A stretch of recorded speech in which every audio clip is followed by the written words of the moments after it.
Good morning, welcome to news analysis. నేను జ్యోత్స్న. డిస్కషన్లోకి వెళ్లే కన్నా ముందు వివిధ పత్రికల్లో వచ్చిన వార్తా కథనాలను ఒకసారి చూద్దాం.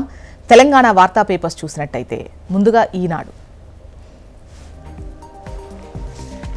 ఈనాడులో మనకు ప్రధాన వార్తగా భారత్కు విజయ తిలకం అంటూ వార్తను హైలైట్ చేస్తూ ఆసియా కప్ సాధించింది మన భారత జట్టు, టీమిండియాను గెలిపించిన తెలుగబ్బాయి. కొంచెం తడబడ్డప్పటికీ కొంచెం కష్టపడ్డా మళ్లీ మనదే పై చేయి. పక్షం రోజుల వ్యవధిలో చిరకాల ప్రత్యర్థి పాకిస్తాన్ను మూడోసారి మట్టి కరిపించిన టీమిండియా ఆసియా కప్ విజేతగా నిలిచింది. ఉత్కంఠభరిత పోరులో తెలుగు కుర్రాడు తిలక్ వర్మ భారత్ హీరో. ప్రతికూల పరిస్థితుల్లో అతడు చిరస్మరణీయ ఇన్నింగ్స్తో జట్టును గెలిపించాడు అంటూ ఈ వార్తనిచ్చారు. ఇక రైట్ సైడ్ పైన టాప్లోనే చూసినట్టయితే రాష్ట్రంలో 782 గ్రూప్ 2 పోస్టులకు ఎంపికైన అభ్యర్థుల జాబితాను టీజీపీఎస్సీ ప్రకటించింది. అభ్యర్థులు ఎంపిక చేసుకున్న పోస్టుల ప్రాధాన్య క్రమము, రాత పరీక్షలో వచ్చిన మార్కులు, రిజర్వేషన్, రోస్టర్ ఆధారంగా ఆయా పోస్టులకు ఎంపికైన వారి వివరాలు వెల్లడించినటువంటి విషయాన్ని ఇక్కడ ఇచ్చారు. గ్రూప్ 2 ఫలితాలు వచ్చాయో అంటూ 782 పోస్టులకు అభ్యర్థుల ఎంపిక. టాపర్కు జీఏడీలో ఏఎస్ఓగా పోస్టింగ్ అట. పురుషుల టాప్ 5లో 4 సబ్ రిజిస్ట్రార్లు, మహిళల టాప్ 5లో 4 నాయబ్ తహసీల్దార్లు. ఇక ప్రధాన వార్త విషయానికి వద్దాం. తలమానికంగా ఫ్యూచర్ సిటీ, వచ్చే 10 ఏళ్లలో ఇక్కడ ఫార్చ్యూన్ 500 సంస్థల పెట్టుబడులు అంటూ మన చరిత్రను మనమే రాసుకుందాం. ఫ్యూచర్ సిటీ కార్యాలయం శంకుస్థాపనలో ముఖ్యమంత్రి రేవంత్ రెడ్డి. చెరువులను చెరబడితే తాట తీస్తామంటున్నారు సీఎం రేవంత్ రెడ్డి. తక్కువ ధర అంటూ తటాకాల స్థలాలను కొని పేదలు మోసపోవద్దు. అంబర్పేట బతుకమ్మ కుంట పునఃప్రారంభం, 39 ఎస్టీపీల నిర్మాణానికి శంకుస్థాపన.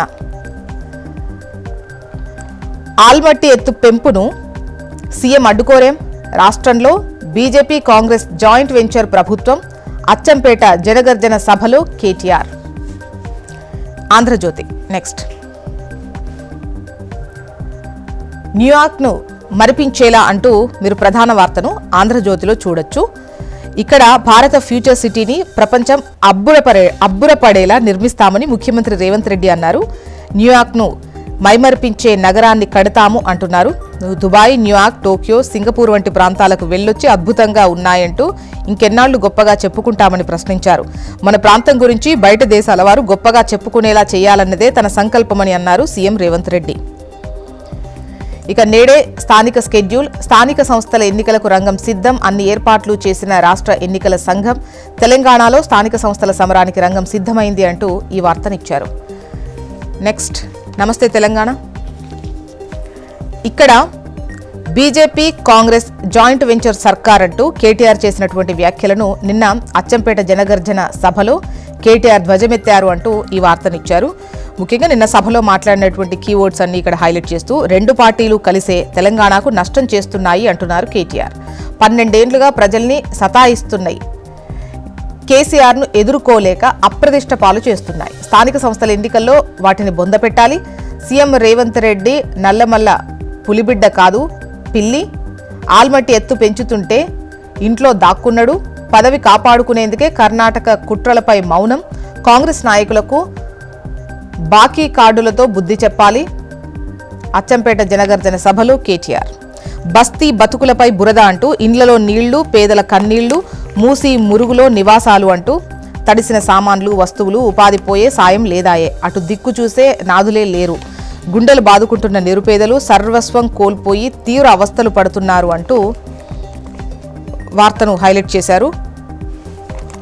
ఈ నెల 700 కోట్లు డౌటే అంటూ ఉద్యోగుల పెండింగ్ బిల్లులు 10,000 కోట్లపైనే, నెలకు 700 కోట్ల చొప్పున చెల్లిస్తామన్న సర్కార్ ఈ నెల వాటా ఇంకా విడుదల చెయ్యని వైనం. ఉద్యోగులు, పెన్షనర్లకు తప్పని ఎదురుచూపులు. పేరడీ పాటలతో నిరసన వ్యక్తం చేస్తున్న ఉద్యోగులు. 3.6 లక్షల మంది ఉద్యోగులంతా బాధితులే అంటూ వార్తనిచ్చారు. ఇక ఫిరాయింపులపై నేటి నుంచి విచారణ. తొలి రోజు 4 ఎమ్మెల్యేలకు పిలుపు. వచ్చే నెల 6 వరకు అసెంబ్లీ ప్రాంగణంలో ఆంక్షలు. ఇక పార్టీలో దూరినులను తరిమి కొట్టండి. ప్రతిపక్షంలో 10 ఏళ్లు కష్టపడి పనిచేశాం. తినే టైంలో మరొకడొస్తే ఊరుకుంటామా? కాంగ్రెస్ ఎక్కడికి పోతుందో అర్థమైతలేదు. నాడు కేసీఆర్ను అడిగితే 5 నిమిషాల్లో బోర్నపల్లి వంతెనకు 70 కోట్లు ఇచ్చిండు కాంగ్రెస్ నేత మాజీ MLC Jeevan Reddy. Next AP వార్తా విశేషాలు చూద్దాం. ఇక్కడ నిన్నటి మ్యాచ్కు సంబంధించే వార్తను హైలైట్ చేస్తూ ప్రధాన వార్తల్లో ఒకటిగా ఇచ్చారు. భారత్ నుదుట విజయ తిలకం, ఆసియా కప్ మనదే, టీమిండియాను గెలిపించిన తెలుగు అబ్బాయి. ఇక విద్యుత్ రంగంలో తొలిసారి ట్రూ డౌన్ అంటూ వార్తనిచ్చారు. ఈ సంస్కరణలు, వ్యవస్థల సమర్థ నిర్వహణతో ప్రజలకు మేలు జరుగుతుంది అని అనడానికి ఈ జీఎస్టీ సంస్కరణలు, తక్కువ ధరకు విద్యుత్ కొనుగోలు అంశాలే ప్రత్యక్ష ఉదాహరణలు అని ముఖ్యమంత్రి చంద్రబాబు నాయుడు అన్నారు. గతంలో ఎప్పుడూ ట్రూ ఆఫ్ ప్రతిపాదనలే ఉండేవి, కానీ తొలిసారి ట్రూ డౌన్ వచ్చేలా చేశామని ఆయన అన్న విషయాన్ని ఇక్కడ ప్రస్తావించారు. ఇక భక్తకోటికి మలయప్ప స్వామి పక్షిరాజుపై దర్శనమిచ్చారు. కిక్కిరిసిన తిరుమల అంటూ వార్తను హైలైట్ చేశారు. నెక్స్ట్,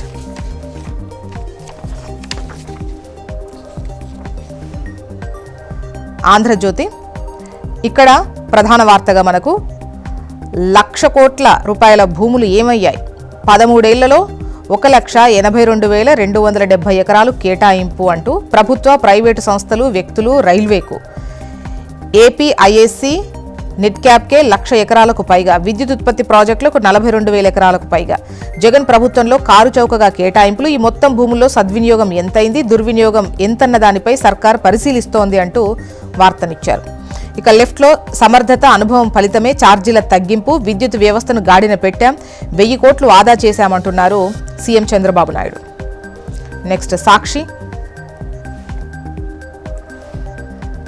ఈఆర్సీ సీరియస్, సర్కార్కు షాక్ అంటూ దాదాపు 1000 కోట్ల అడ్డగోలు వసూళ్లపై గట్టిగా ముట్టికాయలు. విద్యుత్ వినియోగదారుల నుంచి ఇప్పటికే అదనంగా వసూలు చేసిన 923.55 కోట్లు వెనక్కివ్వాలంటూ ఆదేశం.